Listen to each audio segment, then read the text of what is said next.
Welcome back, mga kaldab. Ito na naman po ang inyong lingkod, si Mr. Destiny. At magbibigay po tayo ng pinakamainit na update po ngayon sa social media. Ito yung nakakatuwa po. Dahil trending na naman po ang real life po po. Patunay lang po yan. Sino ba nga po ba talaga kalakas si May Mendoza at si Adel? Patunay lang po yan kung gaano nga po ba talaga dami ng mga taong nagmamahal at sumusuporta po sa dalawa. Hindi ko na po pinakita pa yung bench, di po ba? Ito na lang po yung pinakita natin. Mas maganda't magkasama po. Hindi natin inedit, walang halong pagdingin lang. Totoong sila po yan, mga kaaldab. Yung tipong walang patong ulo, di po ba? Kaya nga sabi ko sa inyo, mas maganda pong balik-balikan yung mga bagay-bagay na kumbaga yung wala pang sigalot, yung masaya pa po ang Aldab Nation, ang Itbulaga at ang GMA, di po ba? Masarap balik-balikan kaysa sa panahon ngayon na hati na yung opinion ng mga ilang netizen, hati na yung opinion ng mga ilang taong kumbaga hindi gusto ang mga nangyayari at nagaganap. Gaya nga po na sinasabi ko kanina, kung ang pagbabasihan nyo lang po yung mga post nila, yung pagiging trending nila, bumabase rin po kay Alden at kay Maine. Trending po si Maine dahil po sa Itbulaga, dahil po sa paghuli niya sa camera. Trending po si Alden o si Maine dahil din po kay Richard Polkerson. Hindi po nagtrending si Alden dahil sa sinasabi po nilang kumbaga issue. Trending po si Alden dahil po sa bench. At syempre mamaya nga po yan, magkakaroon na nga po ng event si Alden Richards o magsisimula na nga po ang tour ni Alden Richards sa Laguna. Nakasetup na po, nakahanda na po at may syempre may mga kumbaga ang ibig kong sabihin nakahanda na po ang mga Alden fanatics. Gaya po na sinabi natin, Alden fanatics, hindi po yung post nila kasama si Katrina, lalo na po yung mga Alden Knights.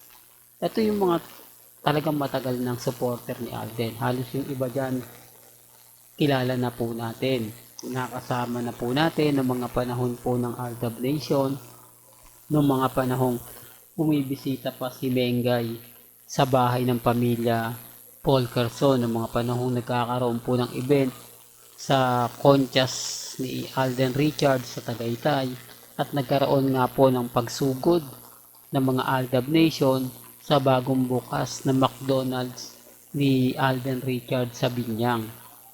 Kaya sabi ko sa inyo, hindi naman po porket Alden fanatic sila, galit na po sila sa Aldab. Hindi naman po lahat. Kaya nga sinasabi ko to, pinapaliwanag ko to, may mga bagay-bagay po na kumbaga kayo na po makapagsasabi, kayo na po makapagkokomento.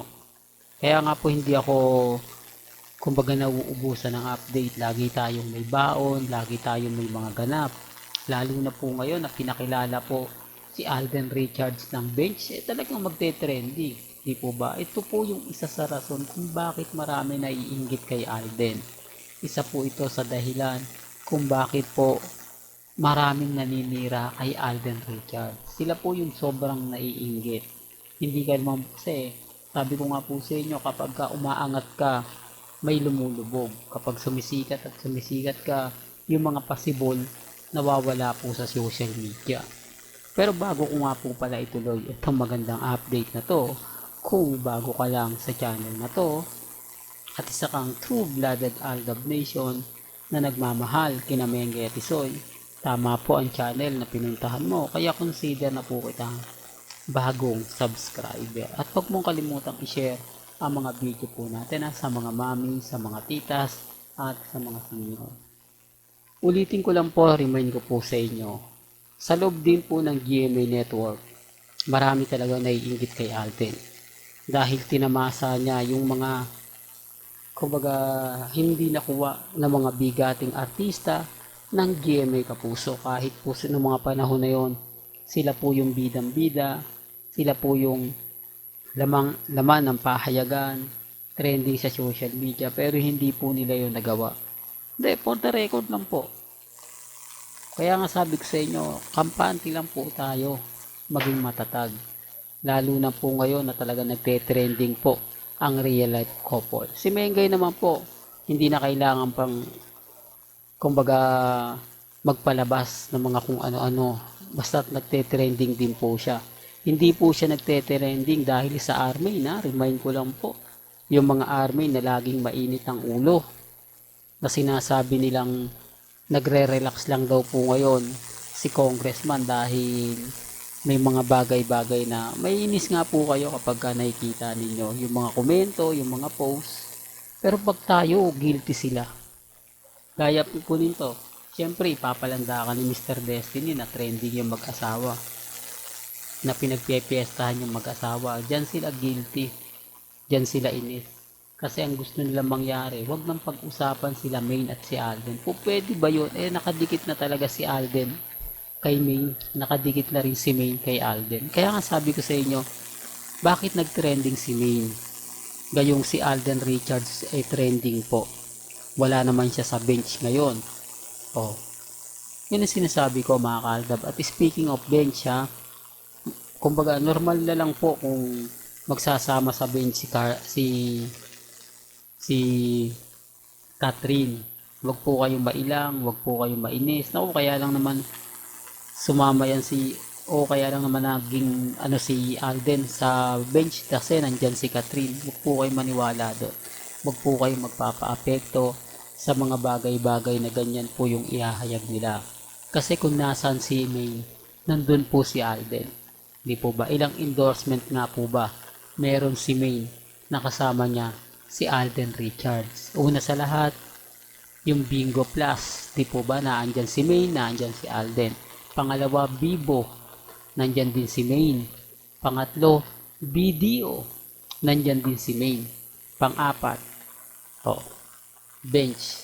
Ops, nandyan din si Main. Kaya nga sabi ko sa inyo, doon na lang tignan nyo, pagbasihan nyo, kung bakit nga po ba nakikita natin na kung saan si Main Polkerson, naandun po si Alden Richards. So, doon pa lang po malalaman nyo na parang may mali. Parang talagang sumusunod po si Alden Richards sa mga endorsement ni Main. Dahil pagdating po ng tamang panahon, pagsabog ng Aldab o muling pagsiklab ng Aldab Nation, dyan po tayo magkakaalaman. Well, hanggang dito na lang po ang ating latest updates. Kaya kung gusto nyo pa po ng pinaka-latest at sariwang update, abay tumutok lang po kayo dito po sa channel ni Mr. Destiny para updated po kayo sa mga bago at sa mga latest na i-upload po natin maya-maya lang. Hanggang sa muli, salamat po sa panonood.